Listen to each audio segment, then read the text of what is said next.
That's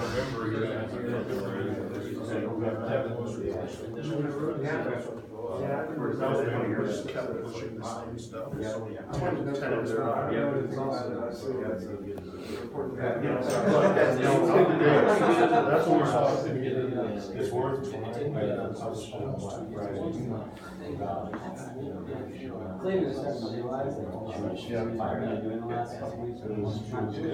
Cool. Hello, guys. I think we're going to start up here. Cool. So today we're going to talk about Kickstarter and some growth hacking. How to raise 6 figures in 6 days. You don't need to worry about taking notes. If you just want to head to kickstartergrowthhacking.com, you can download this entire slide deck there. Also, I've never tried this before, but it could be a good tool. This Google Slides thing will allow you guys to ask questions while the presentation is going on, and then we'll have some questions accumulated at the end. If you don't want to do that, that's fine. Just remember the question. You want around where we can download those? Yeah. Great. Oh, a special guest.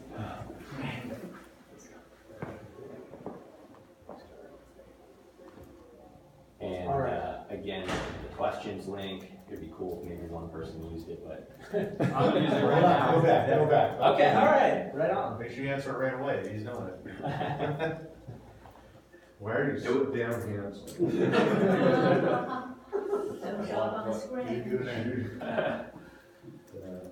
All right, guys. So why crowdfunding? 2 words: exploding kittens. Exploding Kittens raised $9 million on Kickstarter. Fidget Cube raised $6 million on Kickstarter. Actually, this campaign finished a couple days ago. Really cool campaign. What we can see about these campaigns is that when you have a cool product and a really well executed campaign, some magic can happen. Now, what isn't immediately obvious is there's a lot going on behind the scenes here. We're going to take a look at what some of those things are today. And why should you listen to us? Besides our charming and good looks. Well, we've raised over $400,000 on Kickstarter this year. So what are we going to show you today? We're going to show you the top 6 growth hacking secrets for Kickstarter. This includes Facebook ads, pre-campaign landing page, a viral boost program, an email drip campaign, a vetted press list, the secret survey, and the final upsell. Looks like it became 7. Top 7. Yep, last minute edits there. But don't just take our word for it. Let's apply the 80-20 rule here. Let's examine the 20% of things that we did that resulted in 80% of the revenue. So for Bernie, you're looking at our Google Analytics from the Bernie Sanders action figure Kickstarter campaign. The green circles are Facebook ads, the yellow circles is press, and the red is email. So here's a quick snapshot of what those stats look like. We raised $248,000, $108,000 of it from Facebook ads, almost 50% of the revenue. Press, $26,000, final upsell, $16,000, and pre-campaign emails, $12,000. Here's a quick look at kind of what that looked like as the campaign was playing out. It gives you a good visualization of these different sources and kind of when they happen. At the beginning of the campaign, you've got the press and the emails, gives you that nice initial spike. Then you've got Facebook ads, which is really the workhorse of your Kickstarter campaign, just doing work the entire time. And then you've got the final upsell at the end. I have a question. Let's hold questions. We're gonna have 30 minutes to. Well, my question is, can we turn down the Check. music? You hear it? Is that a? I think there's a dial right there. I think is that. I thought that was coming from outside. I was. What is that? Elevator music you get. That's actually part of Try the the- presentation. Well, that's why I waited for the. I want to make sure you were all in the mood. There it is. It's gone. Yeah, you got it. Turn it off. Subliminal stuff. You had it and then It's gone. done. No, Thank you. Cool. Can I break in with one question though? Has anyone Not here till the run end. a Kickstarter campaign before? Started one? No, I've actually run one yet. No. And I guess not, okay. Cool. Well, hopefully we can give you some tips that'll help you do that. So with ChargeMander, again, we've got the Facebook ads in green. We've got pre-campaign emails in red. We didn't get any press, so just green and red. ChargeMander raised 169,000, almost 100,000 of it from Facebook, and 51,000 from the pre-campaign emails. ChargeMander is like a software for tracking your revenue. So ChargeMander is a battery case for mobile gamers. It's a Pokédex like battery case that is for Pokemon Go enthusiasts. Good question. So hack number one, Facebook ads. If there's one thing that all of these major, massively successful Kickstarter campaigns have in common, it's they all leverage Facebook ads, and they do a really good job with it. It's the thing that I think neither of us really knew when we first started doing these Kickstarter campaigns is, what was going on behind the scenes, and the big player, the big star of the show behind the scenes is Facebook ads. So I'm going to split this up into two parts. The first part is looking at the pre-campaign Facebook ads, and the second part is once the campaign is live. This is kind of technical stuff, and I assume there will be people at varying levels of Facebook ads, but I'll just kind of go through it, and if there are questions at the end, we can dive into some different pieces of it. So before the campaign launches, you want to accumulate as many email signups as possible. This is really super crucial. I mean, you don't want to have a Kickstarter go live and then just sit there for hours without many people signing up. You want to have a Kickstarter that goes live and everybody's showing up at the party at the same time. It's really exciting. You blow through your initial goal. And the way that you do this is by accumulating a bunch of pre-campaign email signups. So the way you do this is you drive Facebook ads to a pre-campaign landing page, and you use the Facebook objective of offsite website conversions, and you want to optimize for leads. You can also just do clicks to website if you want to keep it simple. You're going to want to test like you want to use this time before your Kickstarter goes live to test out all of your ad creative, your images, and your copy. So you can throw up maybe 6 images to test and another 6 copy variations. You want to test those to maybe 3 different audiences so you get a nice sample set of unbiased results. For example, with Bernie, we tested 6 images and 6 pieces of copy to Bernie Sanders fans on Facebook. That's an interest group of about 15 million people. We tested it to Democrats, and we had done a Hillary action figure campaign in the past. So we had a 1% lookalike off of that. We'll talk more about lookalikes a little bit later. The guy, Pepe, I apologize if I'm not pronouncing his name correctly. Was that Pep? Pep will tell you that you cannot make generalizations about picking a winner of a test, yada yada. But the general rule of thumb here, if you're on a small budget, you want to get 100 clicks on each of these ads. And then you can pick a winner based off of cost per click. There are lots of different ways that you can pick a winner, but I like to do it based off of cost per click because it's simple and it's going to be the best metric at the top of the funnel that generally leads to the best ROI, the cheapest cost per acquisition. After you've been running these ads for a bit, you're going to be able to model your economics of the entire Kickstarter campaign. So you're going to try and create some assumptions about what your conversion rates will be like. But let's say that you're acquiring leads, email signups at $1 per email signup, and you're assuming that you're getting a 5% conversion rate. Then you would have a $20 cost per acquisition of users to your Kickstarter. Obviously, every Kickstarter has different economics in terms of the margins that your products will have, but you'll get a good idea of kind of what you can expect during the Kickstarter, and you can budget accordingly based off of that. Sorry, if I can chime in one thing here, because we're talking about the importance of the first day of your Kickstarter campaign. And if you looked at this slide before, it was showing all of the sources of income that we had. Can you go back to the Bernie one? And so we overlook the actual, go back one more page. Yeah. The top source of income here is direct traffic. And that means what we were getting from the Kickstarter community. Now you get that by having a strong first day and gaming Kickstarter's algorithm. Yeah, Jason brings up a great point. That's not specifically highlighted here, but one of the big value adds that Kickstarter provides is they've got this community of 50 million people who have backed crowdfunding campaigns before. So if you do well, they're gonna send users your way, and that'll be a nice organic revenue stream. How do you, How do you gain your system? yeah, So That's a lot of what we did is engineered towards gaming that system, basically making sure that day one is an extra strong day. Yeah, if you also looked at just the amount of sales we did on day one. So like having a pre-campaign page and building up those ads, building up an email list, all of that so that you can unleash it in one big shot on day one, that will give you the viral lift on Kickstarter on that day one, because their algorithms are looking for high-performing campaigns. How long is the pre-campaign? As long as you want it to be, really. yeah, I mean, you could plan a Kickstarter for a year from now and start accumulating email addresses. Usually when you're launching a Kickstarter, you just start looking to launch it as quickly as possible, but for Bernie, we ran the lead ads, the pre-campaign ads for only about a week, but it was still super profitable. I'd say optimally, I would love to do this for about 3 months before a campaign. Yeah.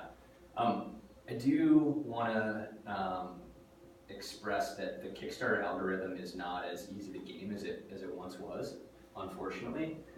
It used to be the case that if you just crushed your goal in the first 3 days of the campaign, you would get a lot of love from them. But nonetheless, it still is, like, doing well on the first couple days is still definitely a big part of their algorithm and will help you out a lot. And also, just to explain a little bit what we mean by gaming the algorithm, if you've been on Kickstarter's homepage, you'll see that there are featured campaigns and most popular campaigns. You want to get sorted into the top, really the top 10 of those. Yeah. do you buy your own Kickstarter campaign? Sorry, what? Do you fund your own Kickstarter campaign to make your You goals buy your and products? I've done it. Does it work? With honestly, like with the better campaigns, like with Bernie, which was my best one so far, I didn't do that. But on my first ones, out of like desperation early on, I made buys.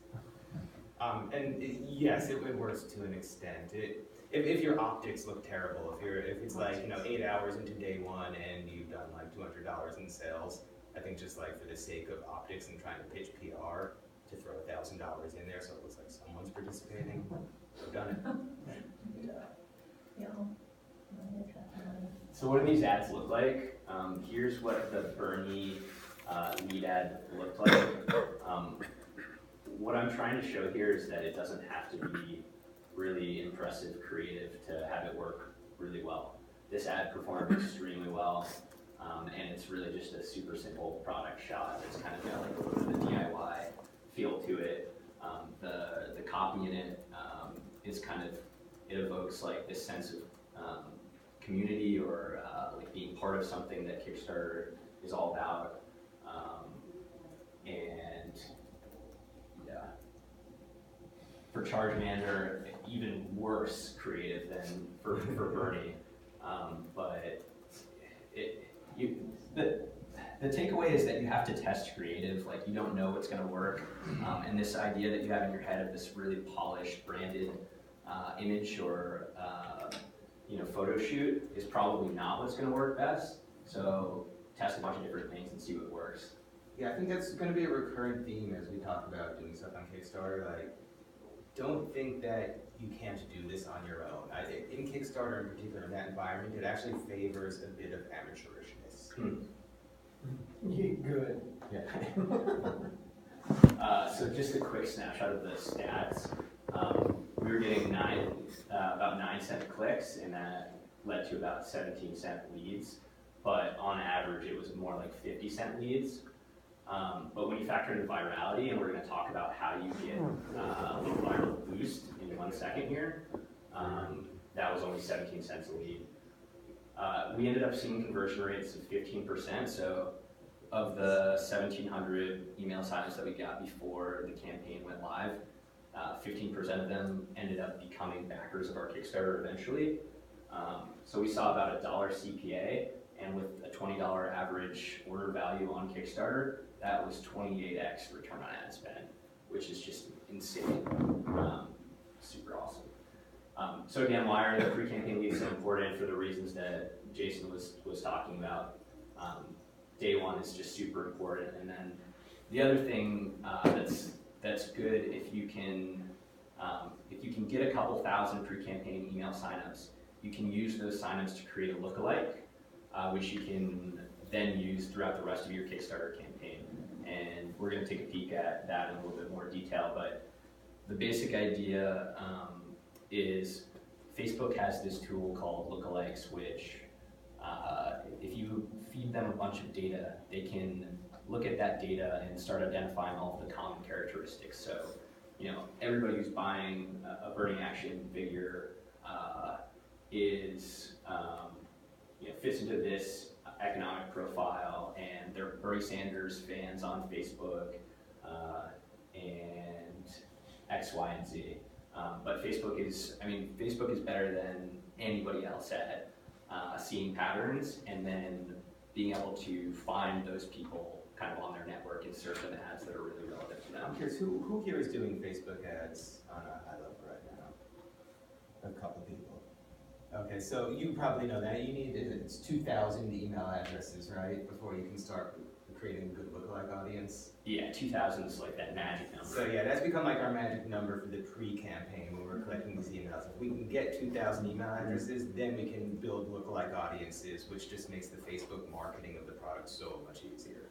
Yeah, and that 2,000 is a magic number to think about. We're going to look at it again once the campaign goes live, because although these 2,000 pre-campaign emails are a good tool for driving early traffic in the Kickstarter, they're a lot less powerful than 2,000 customers who have put down their credit card and been charged for an actual purchase. Obviously, signing up for an email is one thing, buying a product is another. So the second part is, once the campaign goes live, how do you drive traffic there with Facebook? You're going to want to use the Facebook objective clicks to website. The reason why this is so important is you can't, and I apologize, it's a little bit technical, but you can't implement a Facebook pixel in Kickstarter. It's not a feature that they allow for. When you're sending Facebook traffic to your own website, you have a Facebook pixel and you can optimize towards conversions using that pixel. But with Kickstarter, you can't do that, so you just have to do clicks to website. You're going to want to set up Google Analytics right out of the gates on the Kickstarter, and you're going to want to make sure you turn on enhanced e-commerce. This is super, super important, and something that I screwed up when we launched Bernie. It wasn't until like 2 days in that I turned on enhanced e-commerce, and as a result, our data from those first 2 days is imperfect. But if you just Google enhanced e-commerce or Kickstarter Google Analytics or whatever, it'll come up. And then the way that you track the performance of these Facebook ads is using UTM parameters. So these are like the little pieces of a link that get attached onto the end of the link. So it'll be like campaign name equals Bernie, source equals Facebook.com, medium equals CPC. The reason why you have to do this, again, is because Facebook is not going to know which ads are performing well themselves because there's no Facebook pixel on Kickstarter. So you have to rely on Google Analytics to tell you, okay, this campaign and this ad set and then this ad within that ad set is the one that's driving conversions. And just to chime in, I've heard that Kickstarter is looking at allowing the Facebook pixel soon. Yeah, I can't imagine that they don't. And it's a real pain in the ass to do the Google Analytics tags, but it's all we have right now. How come you need enhanced e-commerce if there's no conversion tracking? So actually, Facebook Kickstarter does work with enhanced e-commerce. Okay. It's not based on the pixel. It's like Kickstarter does. Google Analytics. Yeah, Google Analytics. But they're not integrated with Facebook tracking yet. I got it. Okay. Exactly. So you can track conversions when people buy something. You can. Okay. You can. You just can't track the funnel if it starts at Facebook. Facebook. It won't be able to, you can't attribute to any Facebook source unless you're doing it in Google through this sort of this. Right, It's so a you, pain. Yeah, sounds like hassle. and obviously, with these campaign ads, you want to use the winning images and the winning copy from the pre-campaign test that you did. You now know what these audiences are responding to, and you want to optimize for that stuff. So rather than show you guys examples of campaign ads that we ran for Bernie or for ChargeBander, I'd rather just kind of show you guys the masters themselves, which is Funded Today. How many people here have heard of Funded Today? It's a name that carries it's a name that is pretty famous in the Kickstarter paid user acquisition community, irrespective of your feelings on them and their ethics. They are extremely talented at driving tons of traffic. They're known to be a bit black hat, and everyone who gets an offer to deal with them totally stresses about whether or not they should. Because once you sign on with Funded Today, the promise is that they're gonna like bring in another $1 million to your campaign. But the fear is that as soon as you sign on with them, they get 35% of whatever comes in thereafter. If any of you ever have to deal with Funded Today, give us a call and we'll tell you about our experience. Yeah, and we'll show you exactly what they're willing to compromise with in their contracts and all that. Their contracts are super aggressive. So why is this creative so good? Well, it's really clickbaity, but it really just draws your eye in. They use these like red arrows. You look at all their ads, they use this technique. And it's because when you're in your normal newsfeed and you're seeing pictures from your friends and whatever, they're not gonna have red arrows in the middle of their picture. So the second you have a red arrow, your eye's drawn to it and you look at it. And then the copy that they use is very, it evokes curiosity. It really, you're like, oh, I wanna know what's going on here. But what I would recommend is if you go onto their page, which is called My Top Kickstarter Projects, and I'll make sure to include a link actually, because I don't think I did that here. If you follow their page, if you like their page, you'll be able to see all the ads that they run. And you'll see tons and tons of examples of this. And these ads do really, really well. And then the other thing is, if you don't like this style of Facebook ads, if you don't want to be like a clickbaity type of advertiser, if you feel like that's kind of gonna dirty your brand a little bit, you can create a page like this. You can create a page called Top Kickstarter Projects, and then you can run your ads from that Facebook page. Anybody can create a Facebook page called anything. So this is what a lot of people do. So when you're running these Facebook ads, what you're going to want to do is you're going to want to look for a few really good audiences that you can carve up into segments of 800,000 to 3.5 million people. Doesn't always need to be those sizes, but those are generally the sizes that kind of work the best and are the most well suited for scaling larger ad spends over longer periods of time. An example of this is with Pokemon Go. With the Pokemon Go interest group, which is a targeting group that you can find on Facebook. On Facebook you can really target anything, all sorts of different interests, demographics. You can use lookalikes, which we've talked about. But Pokemon Go, for example, is an interest group, and Facebook knows anybody who's on their platform who has an interest in Pokemon Go, whether they've liked a Pokemon Go page or not. Maybe it's because they've liked a picture of Pokemon that was posted, or whatever it is. But this is an interest group on Facebook that has about 17 million people. And then I take that interest group and I split it up into 8 different sub ad sets. So male, female, desktop newsfeed, mobile newsfeed, and then I split up into 2 age groups as well, 18 to 24 and 25 to 34. And that ends up resulting in these segments that are 3.7 million, 1.6 million, 1.8 million. which are really nice sized audiences to be able to go after and put some money in. So tool alert. The tool that I use to run all of our Facebook stuff is Espresso. It's a super powerful tool for launching tons and tons of campaigns really efficiently. You can throw up that 6-image, 6-copy test that I was talking about, which has 36 different variations, and traditionally you'd have to go in and create 36 different Facebook ads. Would take a while in either Ad Manager or Power Editor. Ad Espresso lets you do that in about 5 minutes. By the way, Mike Jack has mentioned this during his talk, and we should credit him. We got the idea to use it from him. Yes, and Michael Jackness also gave me like an hour-long tutorial on Ad Espresso right when I was getting going, and it's pretty awesome.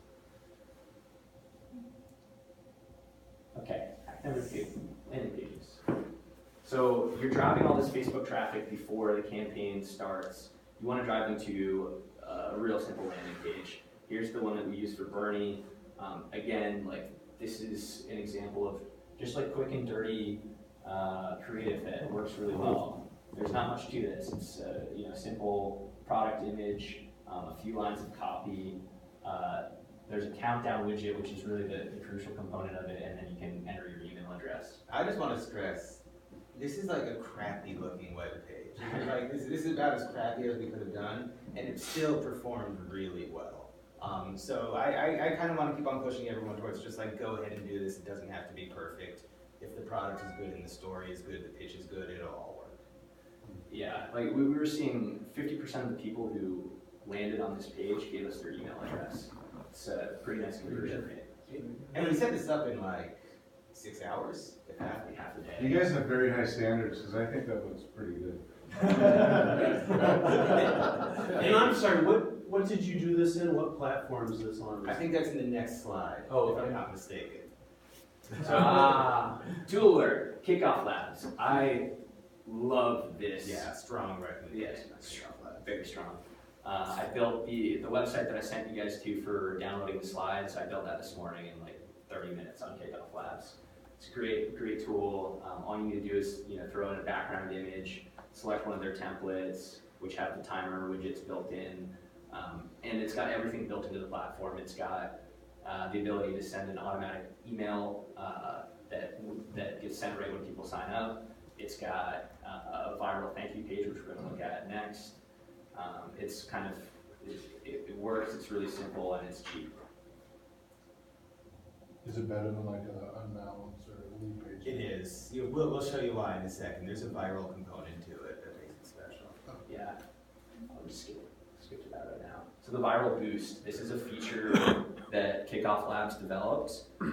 They developed this feature after there was a really famous marketing campaign by Harry's, the men's shaving razor, where they did this kind of viral thank you campaign. And so these landing pages are based off of the template that Harry's used for their viral thank you page. And basically, you sign up, you give us your email address, and then you're brought to this thank you page, and you're immediately prompted to invite your friends. And you can invite them using Facebook, Twitter, you can copy and paste a link into Reddit or wherever it is, and you incentivize them by offering them various perks. Maybe it's a shout out on the Kickstarter page, or maybe it's free product, maybe it's a little bundle of free product. If you're worried about the cost of giving away free product, don't be, because the amount of extra emails that you get as a result of this always pays off for it like tenfold. Yeah, and on this campaign where it worked really well for us too. Like here we're giving, like we gave people as their first reward an email from us with like some gifts in it. And most people, when they share it, wind up getting 3 or less people that they share to anyway. It's like a small handful of like super sharers that hit like the 25 or 100 level. And it wasn't until 25 that we were giving people an action figure, which cost us $2. Yeah. And the result of running this viral boost on Bernie was 3 times as many emails. So we got about 600 emails just from people coming and signing up, another 1,800 from people inviting their friends. And it also just really helps build the community.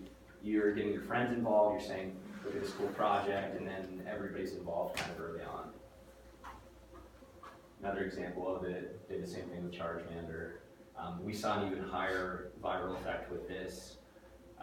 We saw about 5x virality here, which was pretty cool. So that's just a thank you page from the lead? From Kickoff Labs, yeah. Edo. So then they come back to it, or they just leave it open and continually refresh, or they get an email and they check? Because I saw the 0 points thing. They're sharing it with people. Yeah, so they, presumably they save their link, or they save the URL to that page in Their email, when you sign up, you get an email. You probably get it update. And so that email has a live link just for you. Okay. yeah, so the second you sign up, you also get a confirmation email which has all of the different share links in it as well. Okay. Okay, cool. So email drip campaign.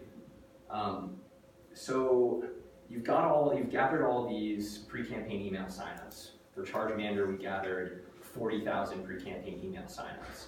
So now you're just gonna wait until the campaign launches and then send them an email saying, hey, we're live, right? Wrong. You want to warm them up. You want to wine and dine them. You want to launch an email series leading up to launch that highlights the value propositions, that lets them get to know you, that gives them a sense of kind of your style, and just gets them fired up so that the day that you go live, they're ready for it and they're going to show up and they're going to convert. So you want to create like a 3 to 5 email campaign drip that will lead up to launch. And then the day you launch, you want to send another email. And then you want to run another email drip after the campaign is live, that for all the people that didn't sign up on day one, you can start to capture more and more of them. The majority of them are going to convert in the first couple days, but you can still capture a lot of extra value. And once you have these email addresses, it's free money. You want to keep sending them emails. Let's look at an example of one of these pre-campaign emails. So here's an example of the pre-campaign email. It's telling them the launch date. It's giving them access to a VIP early bird list. What does that mean? Not much, but it gets them excited, and it will. The idea here was that we would email people who signed up for this list 1 hour before everybody else, so they'd have a better chance of getting the early bird rewards on the Kickstarter. So do you guys know what the early bird rewards are? Is that a familiar term? It's pretty standard practice on Kickstarter campaigns to have like 50 or 100 units of them as early bird specials, where the first 50 customers get it at a fairly steeply discounted price. Again, because what you're trying to do is get a lot of conversions fast. That's a way of incentivizing quick purchases and then tipping off the Kickstarter algorithm. Yeah, the pre-campaign backers, they really like this idea of like having these special perks for them because they were the first people to come and be involved in it. Another thing that we did was for all of these early bird backers, we provided a numbered and inscribed version of the product. I've seen a lot of campaigns do that, and it's just kind of like, it's another special perk for them, and they seem to really like this idea. So when people click on that link to sign up for the early bird VIP, they're getting a survey. I think this is a really cool tool that you can use to get people involved in the campaign early, and also start to get some feedback on what people are interested in. Maybe it's the battery of the battery pack, maybe it's the design, maybe it's other cool features, but it'll give you a sense of what they're looking for, and then you can kind of craft your Kickstarter marketing around those concepts. The other thing is you get an idea of what your warmest leads are. So of the 40,000 email signups that I had, 4,000 of them signed up for this VIP list. And that's now an even more powerful list to use to create lookalikes. Those are the 4,000 best of the 40,000 that you have. The tool that I use for this is Typeform. A lot of you have probably heard of it. They do really nice surveys. They look really good. And then you probably all filled out a type form before coming here. And then the tool that we use for email marketing, pretty awesome tool. Chad happens to be sitting here right now, is Klaviyo. I actually splurged on buying Klaviyo when I did Chargemander, even though it's a little bit on the pricier side relative to like a MailChimp or something like that, just because I love their product so much. Lower that price. Yeah, You have that authority, don't you? yeah. So, I've been telling them, but they just, it's taking some time. eCommerce field is. Yeah. There is one. It's 20% off for eCommerce. Is it? Yeah. Oh, is it really? Prorated I think it's for, for existing? I think it's for existing. Uh, I'm pretty sure it is. I just used it, yeah. Cool. Yeah, thanks, Clayton. You should have, you were working with us, you had You want me to the take over? e-commerce influence one.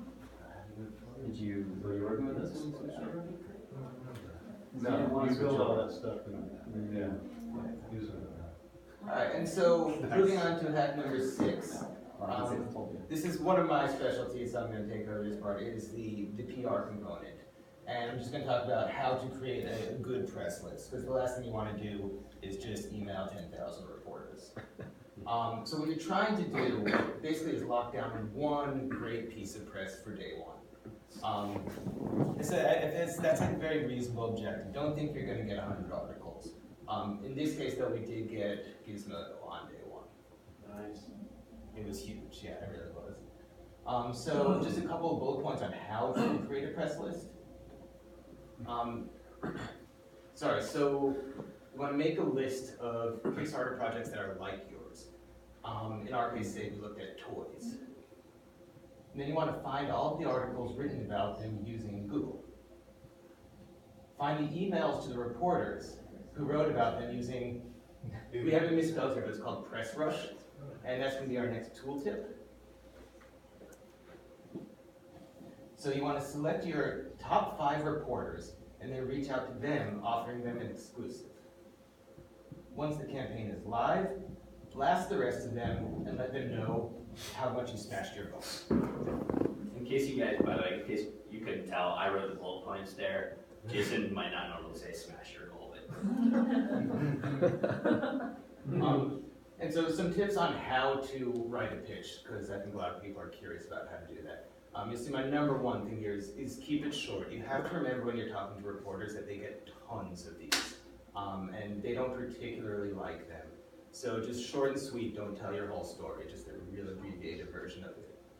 It's important that you tailor the subject line for each writer. If you remember a second ago, I was saying you want to find writers who've covered similar topics to yours, right? So when you're reaching out to them, make some reference to articles of theirs that you read. And that points to the value of just do research. Like when I approached Gizmodo, I talked to him about some other similar toy that he had covered 2 months earlier, and he saw that I was part of a community. In your email to them, include high quality 300 dpi pictures, because if they just want to go straight live to press, they're going to need those pictures, and you don't want to have another touch point with them. As an attachment? As an attachment. Because I've heard mixed things on whether or not folks like to get attachments unsolicited. I haven't had a problem with it. Okay. I've put shrunken down versions into the body. You don't want to put a 300 dpi in the body of an email because it makes it unopenable and it's like slow load time. Right. But I've put low res ones in the body just so they get the visual of the product. That's a good idea. But I've had the best results with emails that are about 1 paragraph long, like that tall, with a bunch of pictures attached down on the bottom. Okay. How many reporters do you reach out to? Look, the odds that I've been told to expect that more or less have experience is like literally 100 to 1. And by the way, you have to have like a totally thick skin about that How do when you it's find happening. 1,000 reporters email address? Oh, I And just let found you know 100. all their articles. I would aim for 100 of them. It's a great task for a VA. Like you give the VA a list of Kickstarter projects that are like yours, explain how to find press that was written about those Kickstarters, and just turn them loose. Yeah, like a good example, before we did Bernie, we did Hillary. We actually got more press on the Hillary one than we did on the Bernie one. Conspiracy. And I Obviously, proven.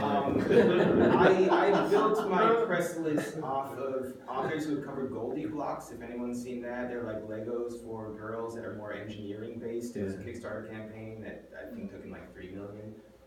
So I found all the authors who'd written about Goldie blocks. There were some other like 4 girls action figures that I researched.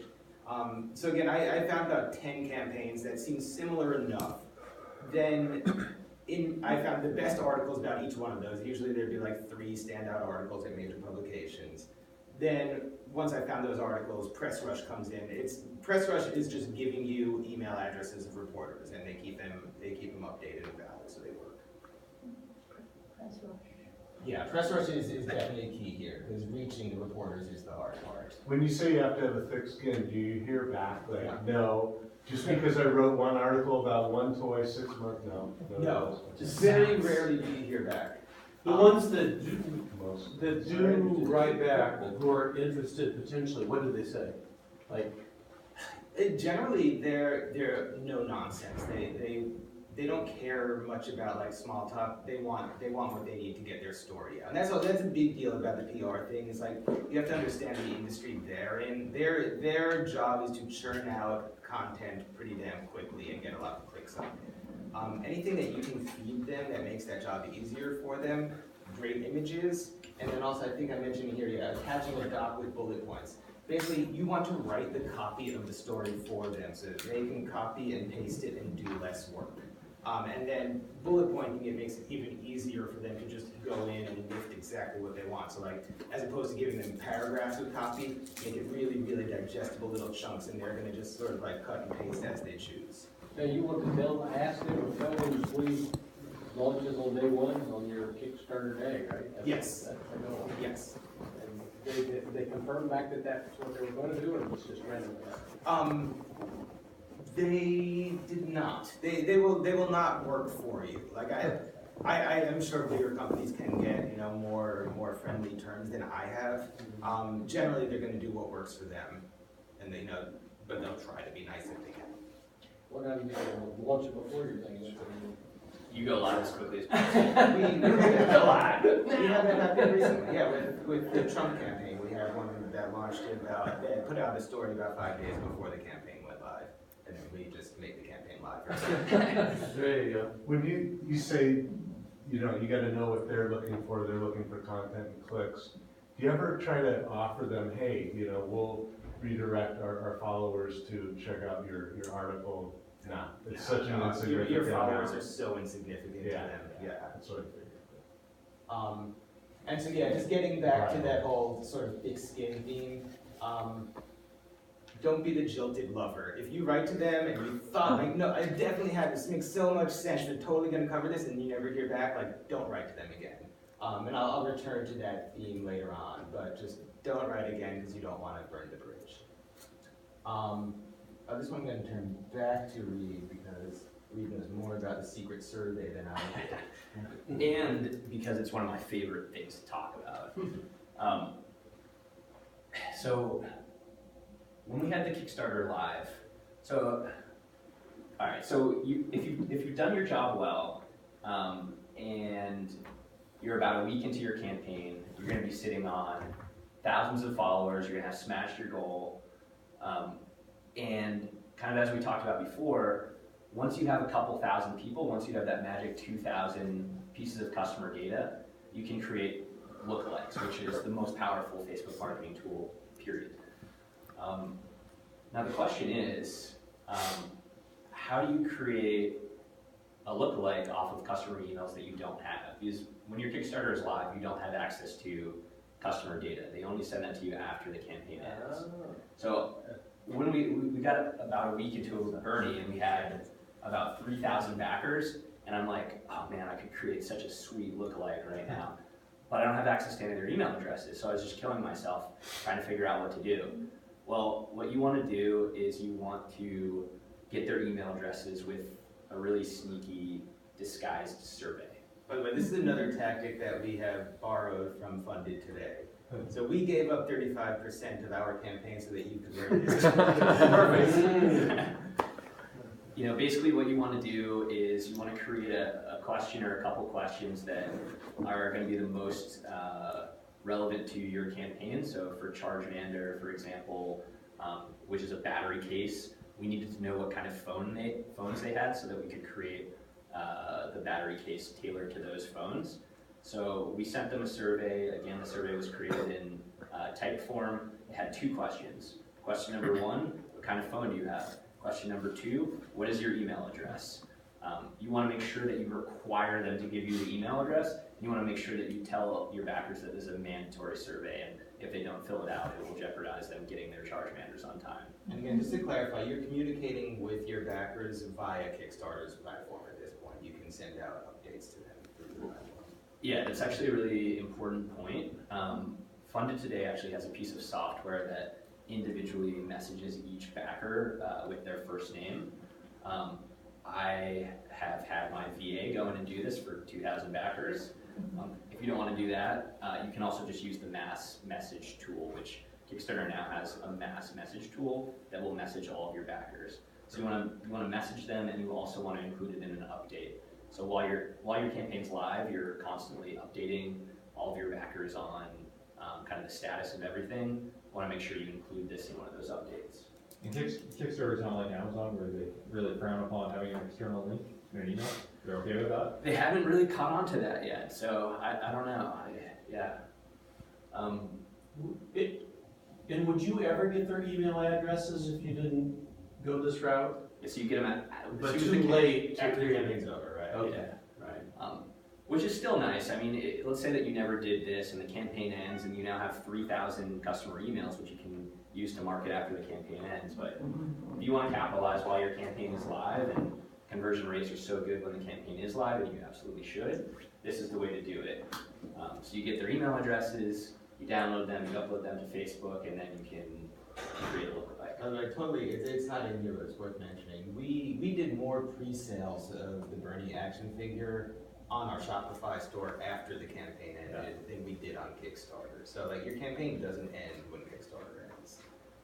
Yeah, and that's a really good point too, and this isn't in the slide deck. You want to make sure that you have a solution ready the second your campaign ends. So at midnight, the day your campaign ends, switch over to, you'll be able to put in a link that will send them to either your Shopify store or to Indiegogo or whatever it is. Because like the second it ends, from midnight to like 8 a.m. the next morning, you're gonna get thousands of dollars worth of sales, and you don't want them to be just sitting there with nowhere to go. How much lift did the lookalike provide, and how much time were you able to, you put it, once you got there, you have a 30-day campaign or something, how long was your campaign? 35. Yeah, 35? about Say 30. on day 15, at what point did you get the lookalike information? So we got them about halfway through, and these lookalike campaigns, these lookalike audiences were 3 times as profitable as any other audiences we ran, and we were able to scale them 3 or 4 times as big in terms of budget per day than anything else. So out of the total backers, what percentage? Did you get another 2,000 backers? So 2,000 initially. we actually had more than 3,000 backers when we sent out this survey. The response rate was probably about like 65%. And so that yielded about 2,500 emails to create a lookalike off of. And that was enough to create a really powerful lookalike that worked really well. With Chargemander, I sent out the survey. We only have like 4 minutes left. I just want to get Yeah. All right, so the final upsell. So the reason I really like this one is because it's just free money. You know, this is, you already have all the backers here. You've already done all the work to acquire these backers. Now you want to squeeze as much value out of them as possible. By the way, this is another Funded Today trick that we got from working with them. And if you look at our graph, which is pretty typical of a good Kickstarter campaign, really big on day 1, day 2, day 3, trough in the middle, and then at the back end, you'll see those really big days again. We're going all the way back there. Those really big days at the end. Wow. Yes, they see it. Those are from just from this upsell trick. And so we're talking about like $35,000. So the idea with the upsell is, and Jason is somebody who's really kind of good at this stuff. You want to come up with a couple really fun ideas that you can use as, they're called stretch goals. So create fun stretch goals. Like for Bernie, we created these little Bernie Red Hots and a Bernie lapel pin. And they're just like really fun products, and you offer them to your backers. If you hit a certain stretch goal, then backers are going to get this product. The caveat being that you only give it to backers above a certain reward level. So the backers who paid more than $75 or more, they get these products for free, which incentivizes the lower tier backers to upsell, to upgrade to their the higher reward ones. And then the way that you execute it is with 1 to 2 days left. We did it with about exactly 1 day left. You individually message each backer and thank them for backing you and getting you to where you are, and like highlight how much money they can save if they upgrade to the next reward level and get these freebies.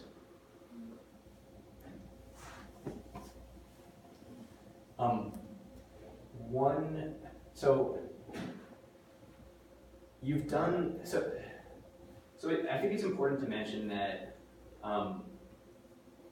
you can do a really good job of driving people to your Kickstarter page, but all of that work is completely useless if you've got a shitty Kickstarter page. This is something that I'm only okay at. Jason's really good at it, and you can see these are the conversion rates from both of the campaigns, the Chargemander and the Bernie Sanders action figure. For Bernie, we had 3.25% conversion rates. For Chargemander, I only had 0.89% conversion rate. We didn't work together on Chargemander, but we did on Bernie. Do you think that though is part of like the product type? I mean, But certainly, it's a little higher price point item, and it's maybe tech, so it's whatever. it's just Bernie seems like such a novelty at that point. Like, Right, I mean, let's talk about a passionate, hot item or Yeah. topic. Do you think that played? How much do you think that played into it? Well, in fairness to Chargemander, it was a Pokemon Go related product right after Pokemon Go launched. Huge, yeah. Appeal to 13-year-olds. But yeah, no. Yeah. We're gonna go super fast because we've got like 1 minute left. But I just felt like it was important. Remember, it's not all about the hacks, especially because we're in the e-commerce community here. It's really tempting to view it as like you can hack your way to success. There's a big quality push on Kickstarter. It's not just the Kickstarter organization; it's the fans too. You need to resonate with them, and you do that through a quality connection. This is a quote. I actually am familiar. I know this guy, John Leland, who is the senior director of strategy at Kickstarter, who happened to be in Brooklyn like us. And this is a quote from him to me. We think of Kickstarter as selling tickets to the experience of getting your project made. That's how Kickstarter themselves want projects to be framed. So keep that in mind as you develop a campaign. Sell the experience. It's not just selling a product. To do that, you want to be entertaining. And here are the ways that you entertain. There's the video. I'm not going to show you the video for time's sake, but maybe I should, because it's funny and fast.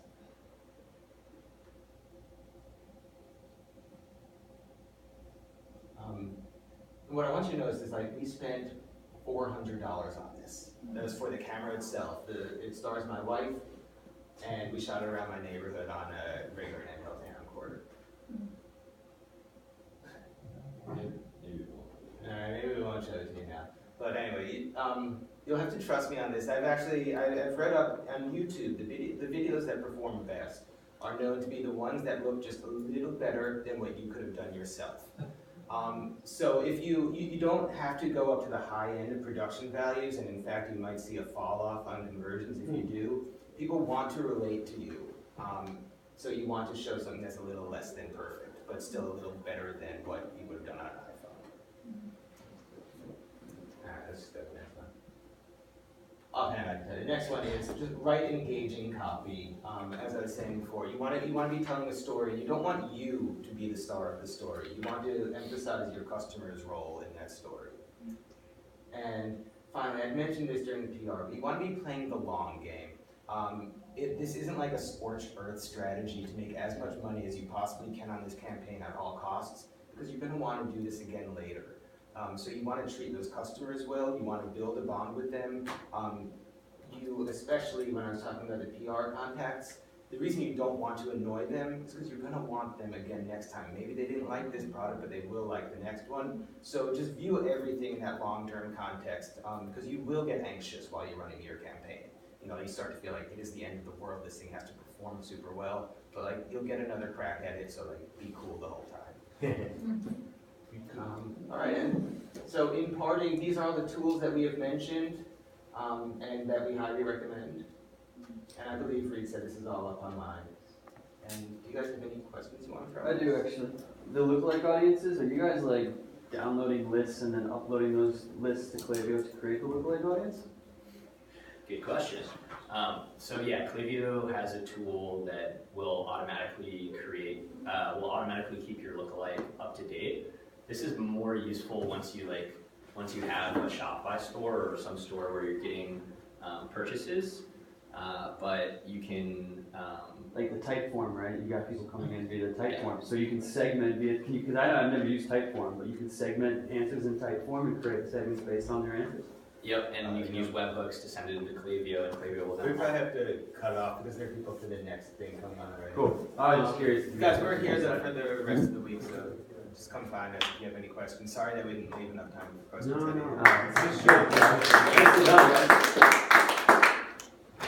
you can get time form Thanks all for answers. Yeah, that's what they're saying. It's super interesting. Why do you put it there? I need Klaviyo to do Facebook Live. You don't. It just makes life easy. The typical way that you get people into Facebook is by downloading a list and then Klaviyo syncs it automatically. I feel like we should Like an export of your. You never have to export or import. Especially for. He's a master of it. So I know. Reed. He's the guy that Reed Covington. it's just like it makes life easy when it comes to Already Yeah. You know, they say, I'm sure, yeah. Well, somebody's, yeah, outsourced, right? So how long was the right, so they're saying everybody who already plays you're gonna catch, right? Yeah. I don't know, people who are in the lower tier to go to the higher tier. You get the Is it a 3-month process? How long did you work on it? I start to finish the charge banner took you. Well, Well, it is. Charge later started to do that. Was a month. Not really. yeah, it's like 60 days. 60 days start. What about finding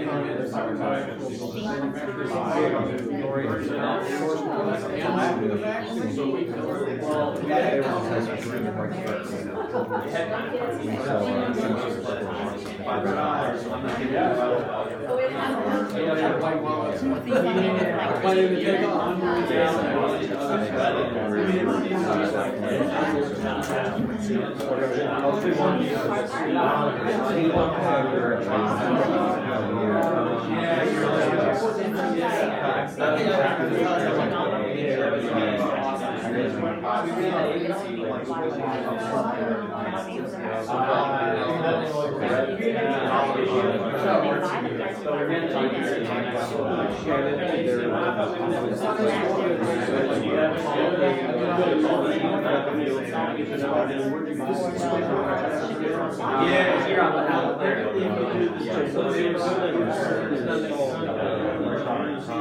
That's why when I saw it, Why would I go there? that was you. That was you. I was I have a vision, and he would say the same thing. Yes, as soon as I saw it, you guys were services. guess it's just more process being your Yeah, you wrote it. What do I screen for? I'll be right back. Right now, let's at the very least, I mean. So this is something you're wanting, you're looking for all the time, in your blood now, in your DNA?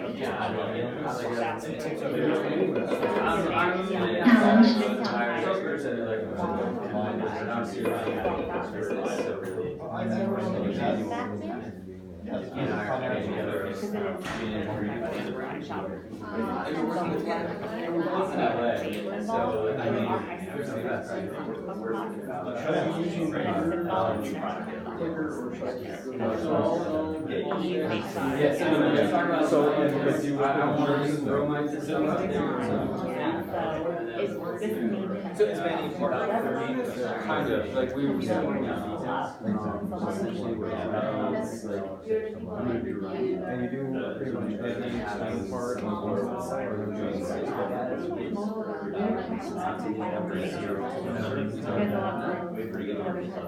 I know a lot about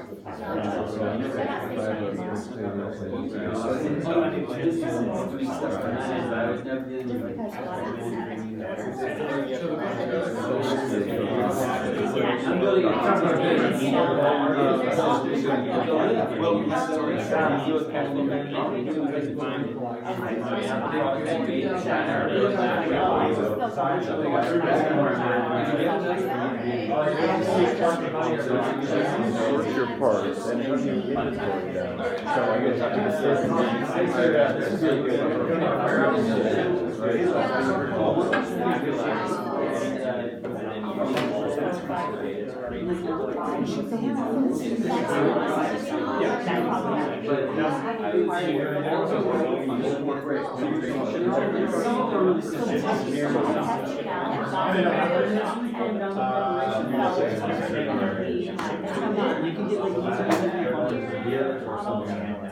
Don't believe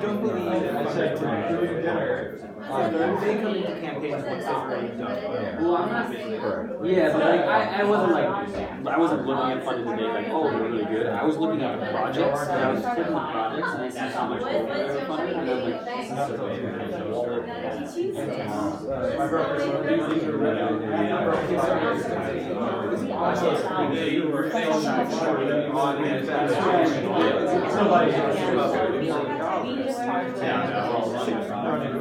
Selling people that we want. We build that video. See, we build the video, the whole campaign off of a place.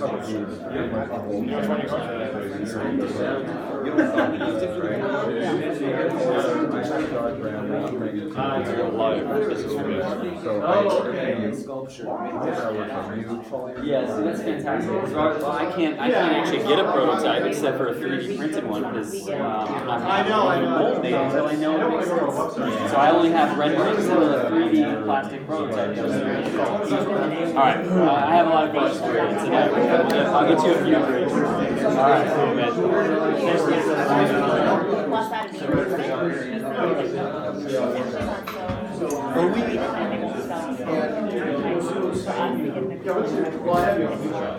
Oh, yeah, or you can text me. Probably email you at the very least, just check your email. Yeah, Julie, cool. So you guys get it. Super. you guys get it, you paint it, and Oh, yeah. how long does it take you to train? Hey, man, that's fun. It's been a long time. Yeah, we were a long time ago out there. Yeah, I sold my shares.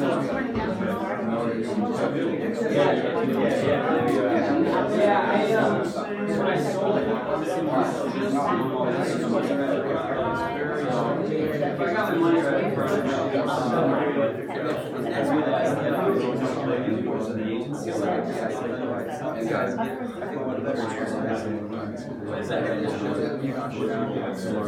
technically it's really good partnership with agencies that want to this is right now. So basically I'm doing what I was doing, but teaching hundreds of I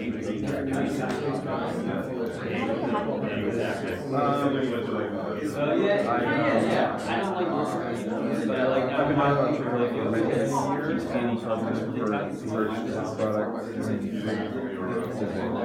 I do it from LA, yeah. I'm the only guy who doesn't work on emails. And really,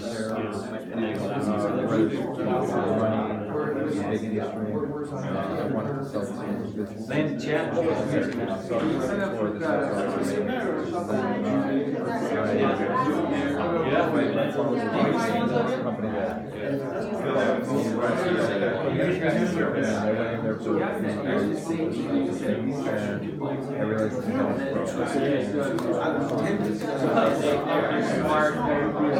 I would tell you my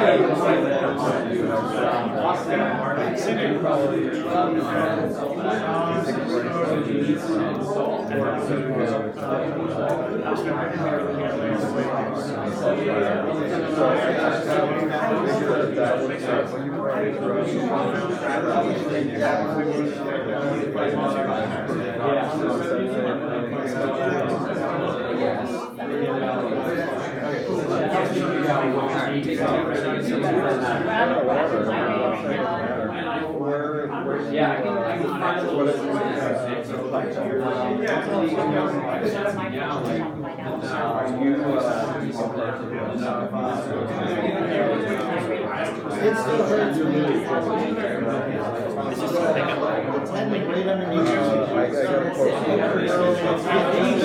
I don't know. Is it committed now? You're committed. I mean, you're not allowed to leave.